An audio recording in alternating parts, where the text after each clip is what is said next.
그 난청이 진행해서 어느 정도 일상생활에 장애가 있을 정도가 되면 결국 이제 보청기를 사용을 하게 됩니다. 그 과거에는 보청기 그 성능도 많이 안 좋았었고 또 인식이 굉장히 안 좋기 때문에 착용을 많이 하는 경우가 적었었습니다. 그렇지만 최근에는 이제 젊은 사람들도 이어버즈를 많이 사용하기도 하고 하면서 보청기에 대한 인식도 많이 좋아졌고 또 보청기의 성능도 좋아지고 가격도 많이 과거보다는 이제 저렴해진 측면이 있습니다. 그래서 보청기를 착용하는 분들이 늘어나긴 했지만 실제 아까 말씀하신 바와 같이 보청기를 필요로 하는 분들 중에 한 20-30% 정도밖에는 보청기를 사용을 하고 있지 않습니다. 그렇기 때문에 보청기에 대한 올바른 정보를 환자분들에게 제공하는 것이 그 무엇보다도 중요할 것으로 생각됩니다. 그래서 이번 시간에는 그 보청기와 관련된 여러 가지 내용들을 알아보도록 하겠습니다. 자, 진료실에서 보면 약간 난청이 있는 것 같긴 하지만 일상생활에는 아직 큰 불편이 없다 그렇게 느끼는 분들이 많은 것 같습니다. 그래서 내가 보청기를 써야 될 정도인지 아닌지 잘 모르겠다. 그래서 이제 검사를 하기 위해서 오시는 분들이 많습니다. 그러면 의학적으로 한 어느 정도 난청이 진행되어야 보청기를 착용하는 걸까요? 학술적으로 보면 한 40데시벨 이상의 양측 난청이 있으면 경도 난청이 아니라 한 중간 정도 난청이 있으면 그때부터는 보청기 착용이 필요합니다. 그렇지만 일상적으로 보면 청력이 일상생활에 장애를 주고 있는지 여부에 따라서 그것들을 판단하는 것이 가장 많습니다. 그러니까 가족하고 대화를 하는데 좀 불편함이 있다든지 아니면 누구하고 대화할 때 몸을 앞으로 숙여서 조금 더 잘 들으려고 한다든지 이런 생활의 불편함을 기준으로 해서 저희들이 평가하는데 그걸 청각장애지수라고 합니다. 그래서 청각장애지수에서 일정 수준이 높으면 그때는 착용이 필요하죠. 근데 저희들이 검사해 보면 나이가 들수록 청력이 더 나쁜데도 나는 정상이라고 생각하는 경우가 많아서 실제적으로 한 80대 되시면 진짜 못 들으시는데도 당신은 정상이라고 생각하시는 경우가 많습니다. 그래서 옆에서 생활 환경에서의 일상생활에 불편함이 있는지가 생각보다 중요한 부분이라고 생각합니다. 맞습니다. 어느 정도 청력 검사를 해서 어느 정도 수치 이상이 나오고 또 본인이나 주변 분들이 하고 대화를 하는데 얼마나 어려움이 있는가 그런 것들을 종합적으로 판단해야 된다는 말씀이신 것 같습니다. 그래서 실제 이제 보청기를 권유를 하게 되면 이제 많은 분들께서 이제 주변에 착용한 분들 얘기를 들어봤더니 막 여러 가지 불편한 점이 있어서 사용을 하기 어렵다. 그렇게 말씀하시는 경우가 많은데요. 그 보청기를 사용했을 때 예를 들어 어떤 불편함이 있을 수 있습니까? 예, 보청기를 사용할 때 불편하시는 것들 가장 많이 말씀하시는 것이 삑삑 소리 나던데 하는 얘기, 그다음에 귀가 가렵고 답답하고 불편하던데 하는 그런 얘기를 하는데요. 저희들이 생각해 보면 이 보청기에 대해서 잘 알지 못해서 그렇습니다. 그러니까 이어버즈는 우리가 귀에다 뭘 꽂고 귀에다 이렇게 귀를 가리더라도 삑삑 소리가 안 나거든요. 외부에서 들어오는 음원이 거기서 나오기 때문에. 그렇지만 보청기는 외부에서 오는 소리를 바로 그 자리에서 증폭하기 때문에 보청기를 끼고 손을 이렇게 대면 웅 해서 소리가 울리게 됩니다. 그러니까 보청기 자체의 특성이 있는 거기 때문에 그런 것들에 대한 인식하지 못하면 또 보청기 꼈네.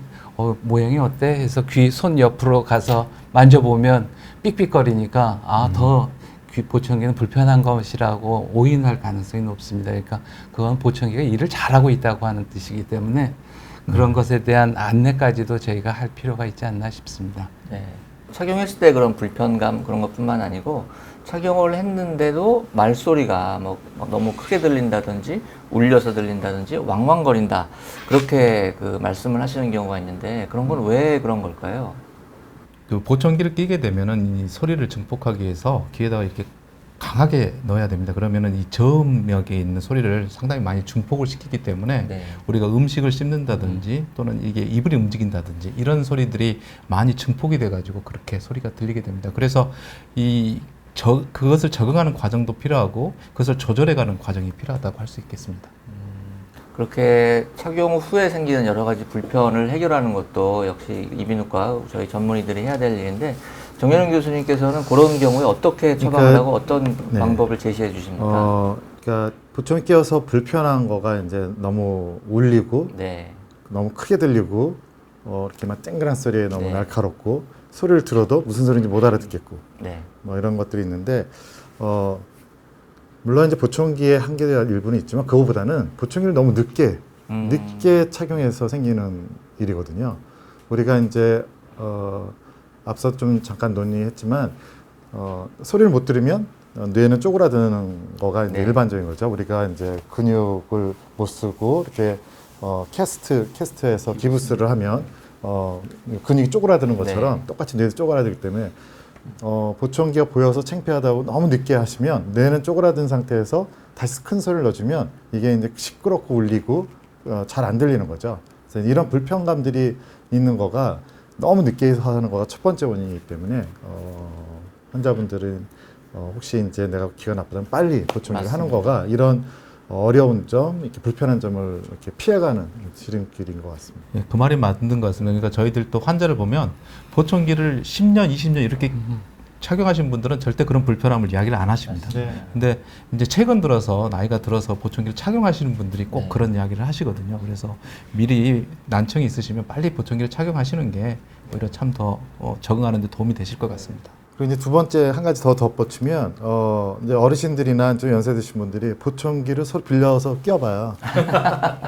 맞습니다. 끼워봐요. 잘 들릴 줄 알고 끼워보는데 제가 한마디에 옆에 분 안경 받아서 끼워보십니까? 라고 하는데 이제 그걸 안 하셔야 되는데 해보면 불편하죠. 뭐 편하면 보청기 아무나 만들고 쉽죠. 근데 또 그만큼 개인에게 맞는 걸로 더 정밀하게 전문가의 손을 좀 이렇게 빌려야 되는 게 이제 보청기라는 걸 인식시켜 드리죠. 맞습니다. 안경은 어떻게 보면 쓰자마자 도수를 맞춰 착용하자마자 잘 보이지만 보청기는 이제 난청을 오래 앓은 분들이 쓴다고 바로 잘 들리는 게 아닙니다. 청각은 이 적응하는데 시간이 오래 걸리죠. 아까 그 쪼그라든 뇌가 어떻게 보면 다시 회복하는데 그만한 시간이 걸리는 것이기 때문에 그건 어떻게 보면 인내심과 또 노력이 필요하다고도 할 수 있겠습니다. 그 보청기를 권유하면 이제 환자분들께서 나는 하루 종일 쓰고 싶지 않고 이게 안 들릴 때만 보청기를 쓰고 싶다. 그 말씀하시는 경우가 많은데요. 그렇게 사용해도 괜찮을까요? 저 원칙적으로는 하루 최소한 한 8시간 이상은 착용해야 됩니다. 그러니까 우리가 항상 동일한 능력을 발휘하고 있어야 뇌는 필요한 부분의 정보들을 옛날에 10년 전에 그때 만났었던 그 사람의 기억을 땡겨오기도 하고 이쪽 저쪽의 정보들을 다 땡겨다가 우리 총체적으로 인식하게 되는데 필요할 때만 끼면 즉시 사용할 수 있는 정보만을 사용하기 때문에 옛날에 내 머릿속에 많은 잠재력을 다 끄집어내지 못합니다. 그래서 오랜 시간 착용할수록 좋아서 가능하면 아침에 일어나서 끼고 저녁에 잘 때 빼고 잘 때 이제 보청기 관리 잘하고 그런 것이 제일 좋습니다. 회의실에서만 사용한다라고 하는 분 많은데 그런 분들이 제일 적응하기 쉽지 않은 것 같습니다. 맞습니다. 보청기라는 것이 결국은 이 귀를 위해 사용하는 거긴 하지만 뇌를 훈련하는 그런 거라고 생각하면 되겠군요. 그리고 또 그 많이 질문하시는 것 중에 하나가 보청기를 쓰면 청력이 좋아지나요? 아니면 청력이 나빠지는 거를 예방해 줍니까? 또 이런 질문을 많이 하시기도 합니다. 보청기로 청력이 좋아질 수는 없죠. 그러니까 우리가 보청기는 소리가 들어오는 걸 보충해줘서 우리가 잘 듣도록 하는 거고 청력이 더 나빠지는 것도 막을 수는 없지요. 그렇지만 지금의 불편한 상황을 보충해줘서 생활할 수 있도록 하려고 하는 것이 주목적이라고 하는 것이라고 하는 걸 아셔야 될 것 같습니다. 근데 그거는 좀 논란이 있는 것 같아요. 논란이 있어서 청력이 떨어지는데 보청기를 끼우면은 물론 좋아지는 건 아니지만 나빠지는 그래프의 기울기를 조금 늦춘다는 얘기도 있거든요. 그래서 이제 우리가 고정시키는 약간 느낌이 있을 수 있어서 실제 이제 그런 논문도 있고 그래서 그건 약간 논란이 있는 것 같아요. 그래서 그거는 한번 저희들도 더 해봐야겠지만 그래서 저는 이제 환자들한테 그래요. 그래서 보청기를 끼워서 청력이 좋아지는 건 아니지만 나빠지는 것을 조금 더디하게 할 수는 있다라고 가능성이 있다라고 얘기를 해서 좀 권유하는 편이고요. 우리가 안경도 마찬가지로 저는 알고 있는데 그냥 안 쓰고 있으면 계속 나빠질 수 있지만 가능한 써서 고정해서 가는 것들이 근데 이런 것들이 실질적으로 뇌하고도 연관이 돼서 그런 효과를 보지 않나. 왜냐하면 뇌가 쪼그라드는 걸 막기 때문에 그래서 나빠지는 속도를 이렇게 더디하는 거가 아닌가 네, 이런 생각이 있어서 네. 보청기가 그 뇌의 수준에서의 청력이 나빠지는데도 영향이 있을 수 있지만 그보다는 또 이 뇌에 네. 말소리를 구별해내고 말소리를 인지하는 그런 네. 능력에는 확실히 그 영향을 미칠 것 같습니다. 그리고 또 저도 환자들에게 그래서 뭐 보청기를 지금 할 수도 있고 나중에 더 나빠져서 할 수도 있지만 일찍 해야 적응하는데 훨씬 더 그 노력이 어려움이 적다 그렇게 말씀을 드리곤 합니다.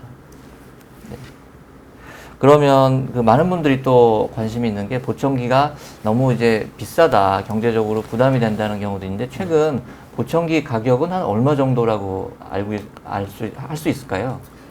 보청기 가격은 진짜 천차만별입니다. 네. 그래서 비싼 것은 뭐 1,000만 원 하는 것도 있고 뭐 어느 정도 기능이 있다 그러면 3,400만 원은 그냥 넘어가는 것 네. 같지만 우리나라에서 이제 보청기를 이렇게 지원해주는 그런 제도들이 있으면서 맞습니다. 좋은 보청기들 가격을 상당히 많이 낮춰줬습니다. 그래서 네. 한 100에서 150만 원 수준에 있는 이런 보청기들도 상당히 좋게 사용할 수 있는 그런 보청기라고 할 수 있겠습니다. 그러면 가격이 그렇게 다양하다는 것은 사실 종류도 그만큼 다양하다는 것인데요. 모양이나 성능 뭐 여러 가지 다양한 제품들이 나옵니다. 그럼 어떤 보청기가 그 제일 좋은 거고 어떤 보청기를 사용해야 될까요? 어떤 보청기가 가장 좋은 보청기라고 하는 것이 있을 수는 없고 네. 나한테 맞는 보청기가 가장 좋은 보청기겠죠. 네, 네, 네. 그래서 내 청력도에 따라서 이 보청기가 이 특성이 형태가 많이 바뀝니다. 예를 들어서 보면 노인성 난청애 같은 경우는 저주파수는 살아있고 괜찮고 고주파수의 영역이 떨어지면 그냥 귓구멍에다가 보이지 않는 보청기 해주세요 해서 귓구멍에 쏙 집어넣는 거 보청기 하면 내 말소리가 왕왕 울리고 답답한 느낌들이 많이 있어서 겉에서 요즘은 사이즈가 작아졌지만 귀걸이형으로 해서 전선만 해서 귓구멍 안에서 스피커를 넣는 형태가 아주 유리하고요. 근데 저음 부분도 같이 떨어져 있는 그런 난청에서는 아예 귓속형이 훨씬 더 좋기 때문에 각 사람마다 이 보청기는 다양하게 설정해야 됩니다. 그러니까 내가 원하는 것보다는 나한테 맞는 보청기를 어떻게 찾아갈 건가가 가장 중요하지 않을까 싶습니다. 그 어르신들 같은 경우 이게 밖에서 보이냐 안 보이냐가 굉장히 중요한 그 요인이기 때문에 이제 처음 착용하시는 분하고 상담을 해보면 좀 무조건 안 보이는 거 작은 걸 하고 싶다 그렇게 말씀하시는 경우가 있는데요. 정현 교수님 그 작은 보청기가 정말 더 좋은 걸까요?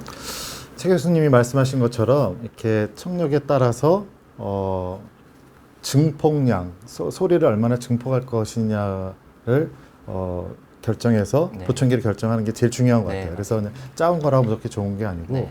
그래서 일단 첫 번째는 내 청력에 따라서 어느 정도 증폭을 해야 되는지 주파수별로 어느 정도 증폭을 해야 되는지에 따라서 보청기 종류는 결정이 될 것 같아요. 네. 그 다음으로 이제 결정할 것들은 특수한 상황인 것 같아요.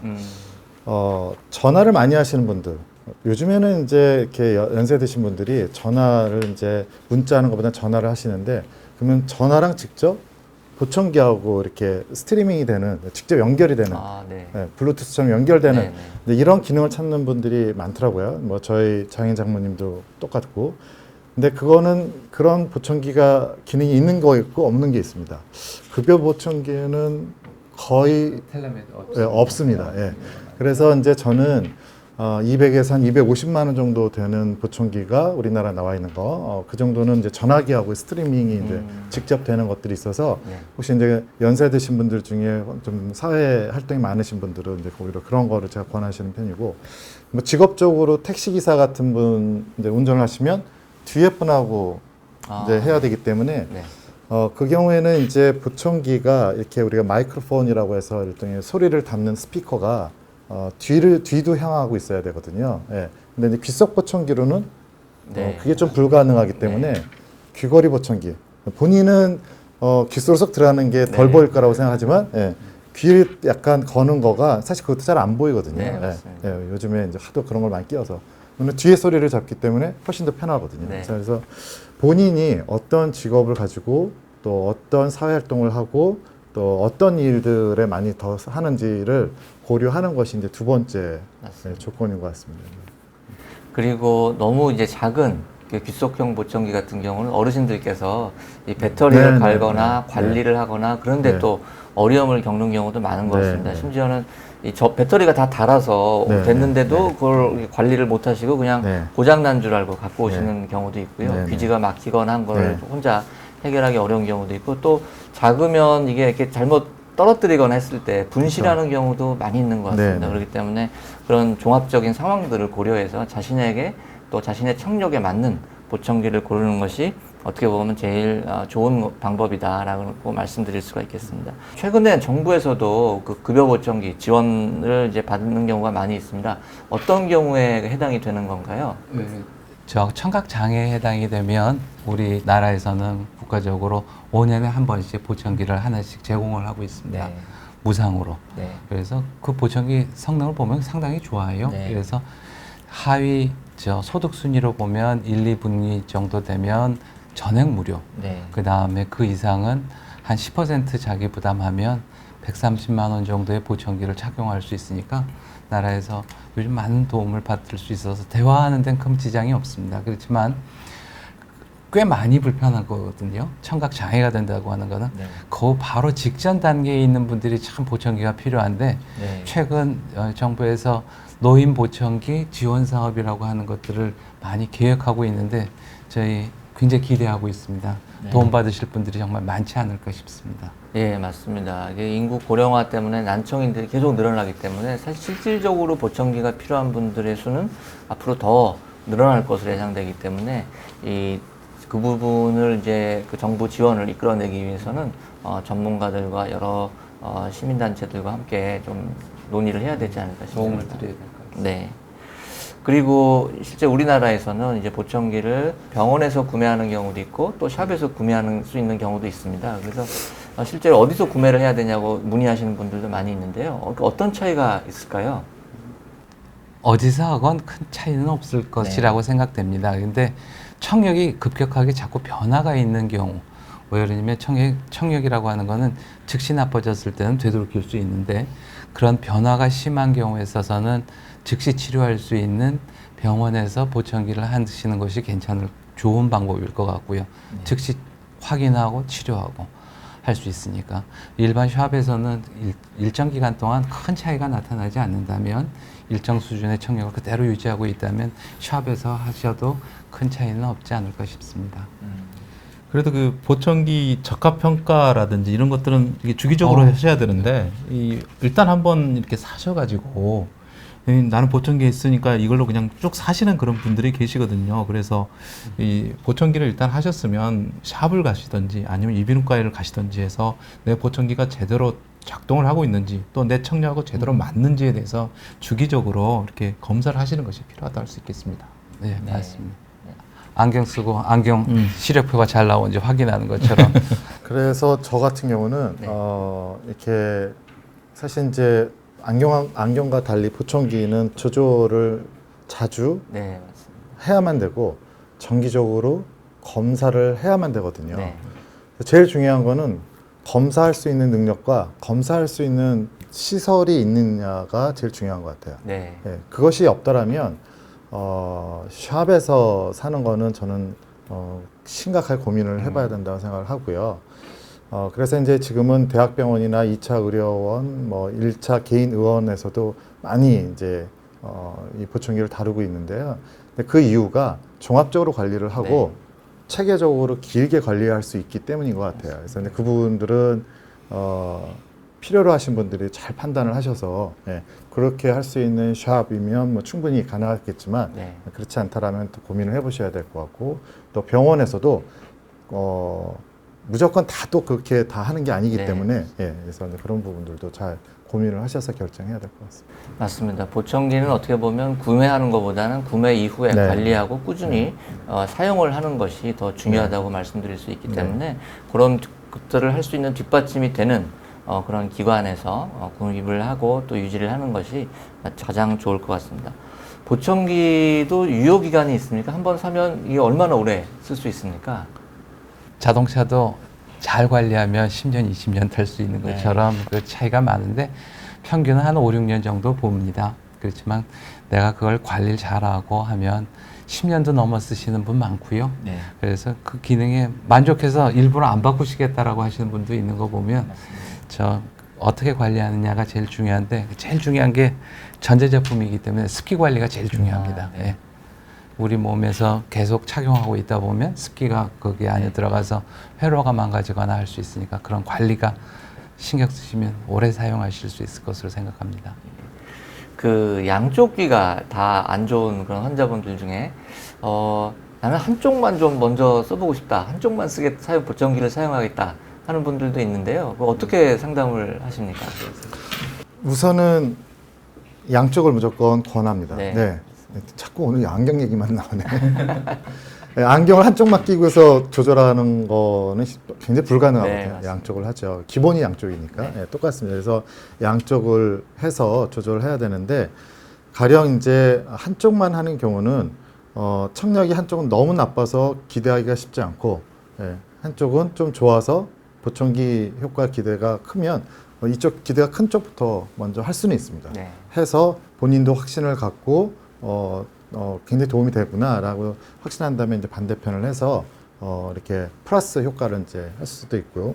하는데 가능하면 할 수만 있으면 양쪽에 하는 것이 가장 좋고, 본인도 적응하는데 더 빠르고 또 보청기를 조절하는 것, 또 요즘에는 양쪽 보청기가 서로 호환을 하기 때문에 정보를 훨씬 더 기능적으로도 좋아질 수 있습니다. 그래서 양쪽을 하는 것이 첫 번째 옵션입니다. 양쪽 하는 것이 아무래도 좋아서 우선 권해야 되는데 제일 중요한 거는 이 생활 환경이 어떤 거냐라고 하는 것에 따라서 저희가 생각할 수는 있습니다. 그러니까 우리가 사회생활이 많으면 반드시 양쪽 하는 거 맞습니다. 그런데 집에 계시고 그냥 연로하시고 집에 혼자 조용한 곳에 환경이 많으시면 하나만 하시더라도 일상생활에 많은 도움을 받으세요. 그러니까 그때는 하나라도 하실 하나라도 하실 필요는 있지만 사회생활이 많으면 꼭 두 개가 더 좋습니다라고 이렇게 생각하시면 될 것 같습니다. 그리고 최근에는 그 음향용으로 나온 그 핸즈프리, 그 블루투스 핸즈프리 중에서도 뭐 소음을 약간 차폐해 준다든지 아니면 약간의 이제 증폭을 해준다든지 하는 그 보청기와 유사한 기능을 갖고 있는 그런 제품들이 많이 출시되고 있는데요. 이런 것들이 보청기를 대신할 수 있을까요? 대신한다면 어느 정도까지 대신할 수 있을까요? 그것에 대한 연구는 많이 되어 있습니다. 네. 실제로 껴보면 잘 들리기도 하고요. 네. 정상인 사람들한테서도 도움을 많이 받을 수 있습니다. 그러니까 청력 나쁜 정도가 많이 나쁘지 않으면 도움을 많이 받고요. 그렇지만 중등도 난청 이상인 경우에 있어서는 그거보다는 보청기가 좀 더 낫습니다. 이렇게 알려져 있고, 단순 소리 증폭기 같은 경우는 소리만 증폭하거든요. 작은 소리도 이만큼, 큰 소리도 이만큼 증폭하니까 사실은 큰 소리는 덜 증폭하고 작은 소리는 들을 수 있는 영역까지 올려주고 해서 압축시켜주는 역할을 해야 되는데, 그런 부분들을 이 소리 증폭기가 하지 못한다. 그런 기능이 좀 떨어져 있기 때문에 문제가 있다. 그리고 우리가 청력이라고 하는 거는 나이가 들어가면서부터 계속 변화할 수 있고 더 나빠질 수도 있는데, 우리가 더 여유 있는 능력을 갖고 있는 보청기가 할 수 있다면 여유 있는 보청기를 해두는 것이 나중에 변화를 새로 바꾸지 않고 거기 안에서 조절할 수 있기 때문에 좋지 않을까 싶습니다. 그래서 요약해보면 한 중등도 난청 이상이라면 나에 맞는 보청기, 나에 적합하게 주파수별로 나쁜 정도를 세밀하게 조절해 줄 수 있는 그런 보청기로 가야 되지 않을까 싶습니다. 정혜원 교수님. 네, 보충하면 이제 소리 증폭기라고 하는 건데요. 일단 이제 그 소리 증폭기가 이제 가격대가 50만 원 이하로 이제 국내에 이제 나오고 있는데, 소리 증폭기는 의료기기가 아니거든요. 네.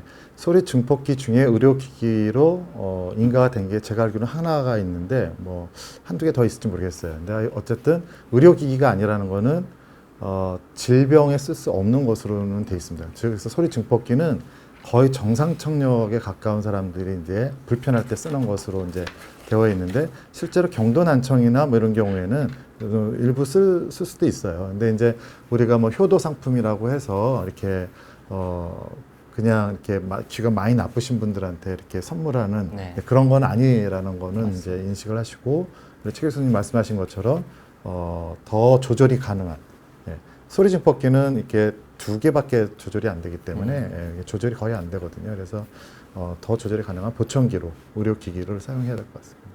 네. 보청기의 성능이 과거보다 많이 좋아졌기 때문에 대부분 환자들이 보청기로 도움을 받을 수 있습니다. 그러나 난청이 심하거나 특수한 형태의 난청인 경우에는 보청기로 청각 재활에 도움을 받을 수 없는 경우도 있습니다. 이러한 경우 이식형 청각기기를 이용해서 청각 재활에 많은 도움을 받을 수 있고 최근에는 이런 경우가 우리나라에서도 점점 더 증가하고 있습니다. 그래서 이 시간에는 수술을 이용해서 난청을 치료할 수 있는 방법인 이식형 청각기기에 대해서 알아보도록 하겠습니다.